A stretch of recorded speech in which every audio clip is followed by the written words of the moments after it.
جو چھٹ بھئیے قسم کے بھوندو اور بکاؤ اور پیسہ خور ملازم مفتی ہیں، ان مفتیوں نے فتویٰ دے دیا کہ اب جو ہے جو اتحاد کی بات کر رہا ہے اور حدیثوں کا حوالہ دے رہا ہے اس کے خلاف مہم چلا دی جائے، اس کے مدرسے میں داخلہ نہ ہو، اس کی کتاب نہ پڑھی جائے، اس کی تقریر نہ سنی جائے۔ یہ بھوندو قسم کے گھٹیا قسم کے دو پیسے کے ملازم۔ اب میری درخواست ہے مولانا ارشد مدنی سے خاص طور پر کہ اپنے دارالافتاء کو یہ ہدایت دیں کہ رابطہ عالم اسلامی اور سعودی حکومت کے خلاف ایک فتویٰ جاری کیا جائے، جس میں کہا جائے کہ اب کیونکہ رابطہ عالم اسلامی اور سعودی حکومت رافضیوں سے دوستی کر رہی ہے اور ان کو بلا کر کانفرنس کی جا رہی ہے اور آپس کے اتحاد کی بات ہو رہی ہے، تو اب ان کا بائیکاٹ کیا جائے، رابطے کی ممبرشپ ختم کی جائے۔ الحمدللہ وکفی وسلام علی عبادہ الذین اصطفی، اما بعد۔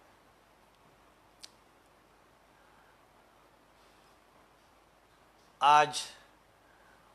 مسلمانوں کے لیے میں ایک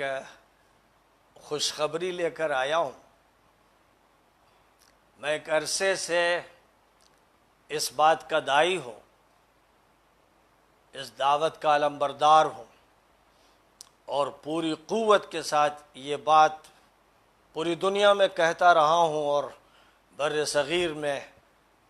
مسلسل میں نے یہ آواز بلند کی ہے کہ مسلمان ایک امت ہیں، ان کو شیعوں میں اور سنیوں میں اور بریلویوں میں اور دیوبندیوں میں مختلف حلقوں میں بانٹنا مجرمانہ عمل ہے۔ نبی اکرم صلی اللہ علیہ وسلم کی کوششوں پہ پانی پھیر دینے کے مرادف ہے۔ نبی صلی اللہ علیہ وسلم نے مختلف قبیلوں کو 40 سال تک جنگ میں جھلسنے والوں کو متحد فرمایا، شیر و شکر فرما دیا، اور پھر انصار اور مہاجرین کو اس طرح سے متحد کر دیا کہ سگے بھائیوں سے زیادہ ان کے اندر محبت پیدا فرما دی۔ نبی صلی اللہ علیہ وسلم اس لیے تشریف لائے تھے ٹوٹے ہوئے اور بکھرے ہوئے انسانوں کو ایک لڑی میں پرو دیں اور اس کا اعلان کر دیں کہ وَأَنَّ هَذِهِ أُمَّتُكُمْ أُمَّةً وَاحِدَةً، تمہاری یہ امت ایک امت ہے۔ اور کہہ دیا گیا تھا کہ وَاعْتَصِمُوا بِحَبْلِ اللَّهِ جَمِيعًا وَلَا تَفَرَّقُوا، اللہ کی رسی کو سب مل کر مضبوطی سے تھام لو اور فرقوں میں مت بٹو۔ یہ حکم اللہ کی طرف سے تھا، نبی اکرم صلی اللہ علیہ وسلم نے اس کے مطابق عمل کیا اور تمام دھڑوں کو اور جتھوں کو ایک لڑی میں پرونے اور ایک پلیٹ فارم پر لا کر کھڑا کر دینے کا کام انجام دیا، اور یہ فرما دیا کہ اگر تم اختلاف کرو گے اور آپس میں لڑو گے تو یاد رکھو کہ خدا کا سنگین عذاب تمہیں اپنی گرفت میں لے لے گا۔ کبھی فرمایا وَلَا تَنَازَعُوا وَلَا تَنَازَعُوا فَتَفْشَلُوا وَتَذْهَبَ رِيحُكُمْ، دیکھو آپس میں نزاع و جھگڑے مت کرنا ورنہ ناکام ہو جاؤ گے اور تمہاری ہوا اکھڑ جائے گی۔ یہ سب باتیں نبی صلی اللہ علیہ وسلم نے فرمایا اور وصیت فرمائی کہ میرے بعد کافر مت بن جانا کہ ایک دوسرے کی گردن کاٹتے رہو۔ ساری نصیحتیں فرمائیں، لیکن جس طرح دیگر انبیاء کرام کی مخالفتیں ہوئیں اور بعد میں ایسی گمراہیاں ہوئیں کہ جن گمراہیوں سے دین بدل گیا، جیسے حضرت عیسیٰ علیہ السلام کے بعد حضرت عیسیٰ کے تمام لوگوں پر گمراہی مسلط کرنے کے لیے پال جو یہودی تھا اس نے ایک سازش چلی، مسلمانوں میں بھی اسی طرح۔ حضور اکرم صلی اللہ علیہ وسلم کے بعد جو صورتحال سامنے آئی کہ ایک طرف بڑی تعداد مرتد ہوئی، ایک طرف وہ تعداد تھی جس نے زکوٰۃ روک لی کہ ابو بکر کو نہیں دیں گے، اور پھر ابو بکر صدیق رضی اللہ تعالی عنہ کو ایک جنگ لڑنی پڑی مرتدین سے، یعنی خانہ جنگی ہوئی۔ جزیرۃ العرب میں جو کل مسلمان ہو چکے تھے ان سے ابو بکر صدیق کو جنگ لڑنی پڑی، دوبارہ ان کو جنگ کے ذریعے سے اسلام کے دائرے میں لایا گیا، ان کی گردنیں موڑ دی گئیں، اور اس کے بعد پھر وہ دور آیا کہ حضرت عثمان کے خلاف بغاوت ہو گئی، پھر وہ دور آیا کہ جب حضور پاک علیہ الصلاۃ والسلام کے سب سے زیادہ چہیتے، سب سے زیادہ لاڈلے، سب سے زیادہ معتبر حضرت علی، جن کو حضور نے فرمایا کہ میرے لیے حضرت ہارون کی طرح ہیں، اور نبی اکرم صلی اللہ علیہ وسلم نے جن کے حق میں حج سے واپسی پر 18 ذی الحجہ کو غدیر خم پر 40,000 کے قریب تعداد میں صحابہ کو خطاب کر کے فرمایا کہ ترکت فیکم ثقلین لن تضلوا ما تمسکتم بہما کتاب اللہ و عطرتی اہل بیتی، دو بھاری ذمہ داریاں، اے مسلمانوں دو بھاری ذمہ داریاں میں تمہارے درمیان چھوڑ کر جا رہا ہوں، ان کو مضبوطی سے تھامے رہو گے تو ہرگز گمراہ نہیں ہوگے، ایک اللہ کی کتاب، دوسرے میرے اہل بیت۔ یہ ساری ہدایتیں فرمائیں اور بڑے مجمع میں فرمائیں اور لوگوں کو گواہ بنایا، لیکن اس امت کے ناہنجار، اس امت کے باغی، اس امت کے بگڑے ہوئے لوگ نبی پاک علیہ الصلاۃ والسلام کے ہی اہل بیت کے دشمن ہو گئے، آپ ہی کے چہیتوں لاڈلوں کے قاتل بن گئے، اور اس طرح تاریخ اسلامی کے جو سیاہ دن شروع ہوئے ہیں ان کے بارے میں نبی نے فرمایا تھا کہ خلافت راشدہ کے بعد ملکن عدود، کاٹ کھانے والی بادشاہت کا دور شروع ہوگا، اور اس کے بعد جبریت و عتو، جابرانہ اور سرکش حکومت کا دور شروع ہوگا۔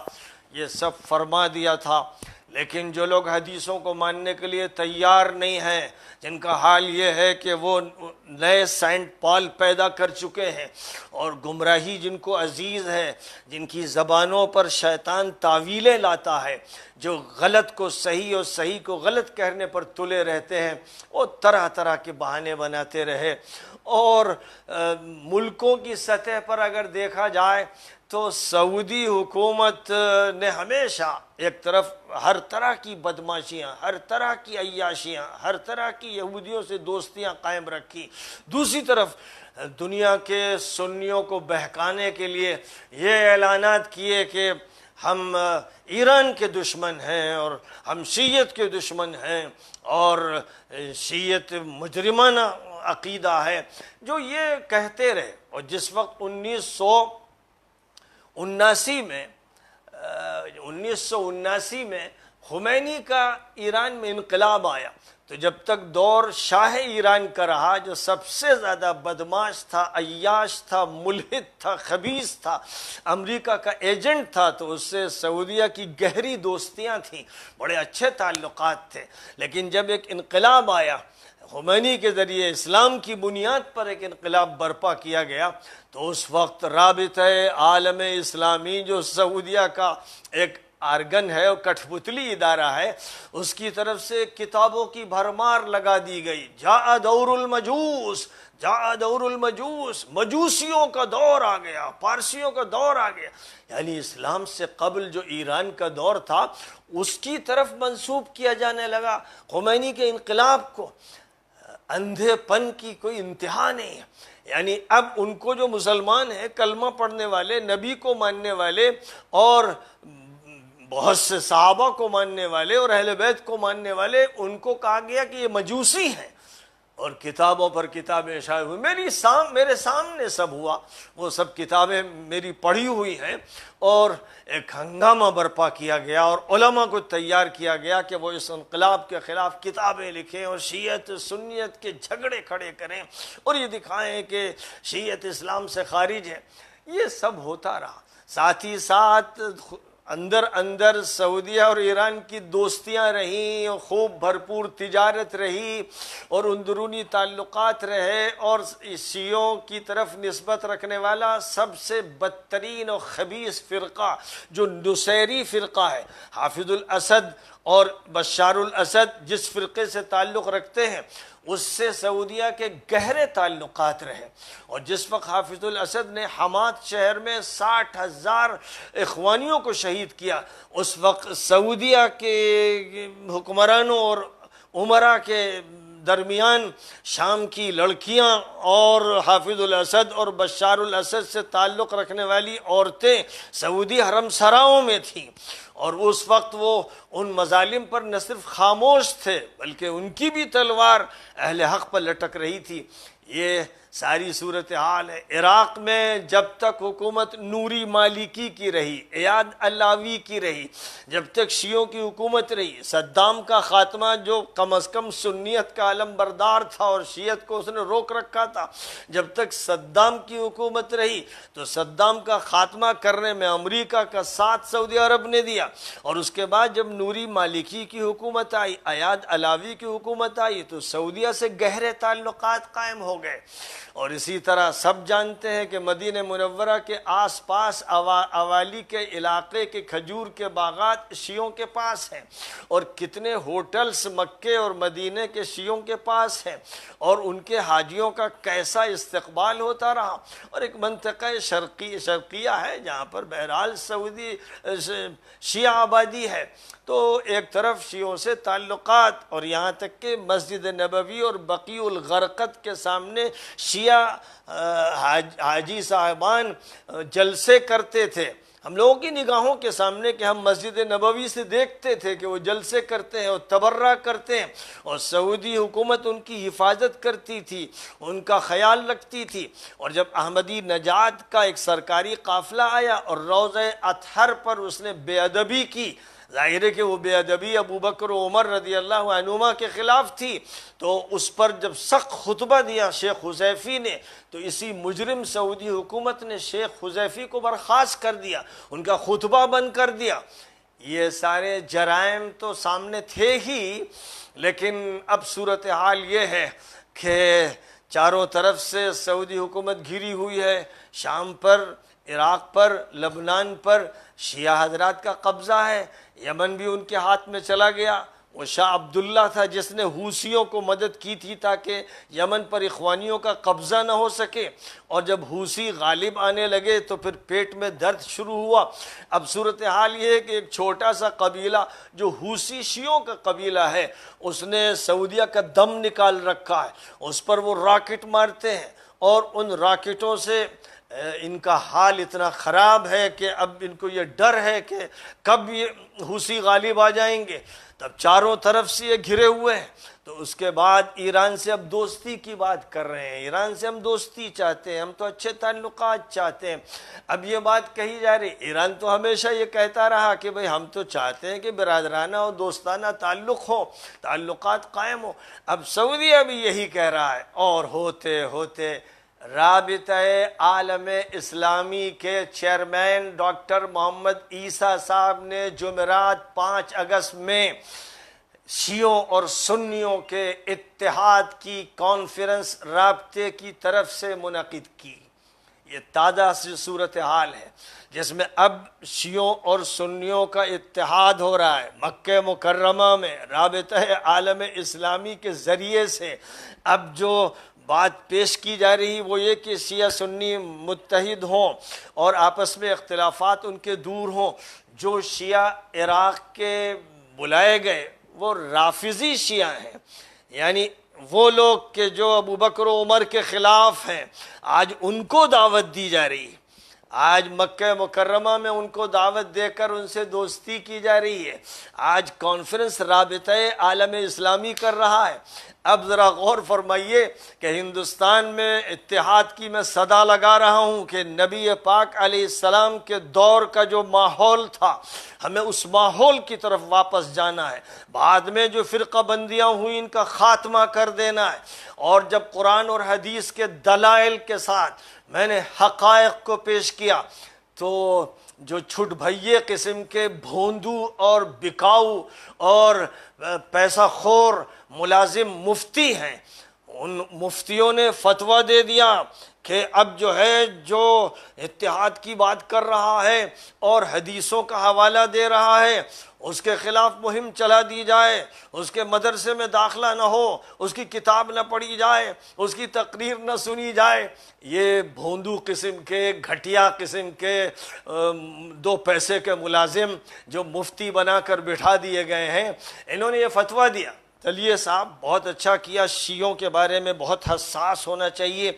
اور غفلت نہیں اختیار کرنی چاہیے۔ تو بس اب میری درخواست ہے مولانا ارشد مدنی سے خاص طور پر کہ اپنے دارالافتاء کو یہ ہدایت دیں کہ رابطۂ عالم اسلامی اور سعودی حکومت کے خلاف ایک فتویٰ جاری کیا جائے، جس میں کہا جائے کہ اب کیونکہ رابطۂ عالم اسلامی اور سعودی حکومت رافضیوں سے دوستی کر رہی ہے اور ان کو بلا کر کانفرنس کی جا رہی ہے اور آپس کے اتحاد کی بات ہو رہی ہے، تو اب ان کا بائیکاٹ کیا جائے، رابطے کی ممبرشپ ختم کی جائے اور سعودیہ کی کسی تعلیم گاہ میں اور ادارے میں داخلہ ممنوع قرار دیا جائے، وہاں کی کوئی کتاب نہ پڑھی جائے، وہاں کے کسی عالم کی کوئی تقریر نہ سنی جائے۔ یہ سارے بیانات اب فتوے کی شکل میں آنے چاہیے، اور دارالافتاء دیوبند کا سب سے زیادہ اس کا مستحق ہے کہ حق کی بات کرے، لہذا اس کو چاہیے کہ حق کا حق ادا کرتے ہوئے یہ فتویٰ صادر کرے اور اس فتوے کو اچھی عربی میں تیار کیا جائے، الداعی میں اسے شائع کر دیا جائے اور نیٹ پہ ڈال دیا جائے، اور مولانا ارشد مدنی اعلان کریں کہ چونکہ یہاں تو ہم نے صرف اس شخص کو بھی الگ کر دیا جو حدیث کے حوالے سے اہل سنت کو سبق پڑھا رہا تھا اور یاد دلا رہا تھا کہ جو حدیثیں تمہارے درمیان سے غائب کر دی گئی ہیں انہیں یاد کر لو، ہم نے اس کا بھی بائیکاٹ کر دیا کہ کہیں ایسا نہ ہو کہ شیعیت کی کوئی رگ آ جائے۔ اس لیے رابطۂ عالم اسلامی جو باقاعدہ رافضیوں کو عراق سے بلا کر مکہ مکرمہ میں کانفرنس کر کے ہمارے عقیدوں کو ٹھیس پہنچا رہا ہے اور سنیت کا خاتمہ کر رہا ہے، اس کے بائیکاٹ کا اعلان کیا جاتا ہے اور فتویٰ صادر کیا جاتا ہے کہ رابطہ گمراہ ہو گیا اور سعودی حکومت گمراہ ہو گئی، مسئلہ اب عقیدے کا آ گیا ہے۔ جب تک اعمال کی بات تھی، جتنی فحاشی کرو، عیاشی کرو، لوٹ مار کرو، یہ سب جائز ہے۔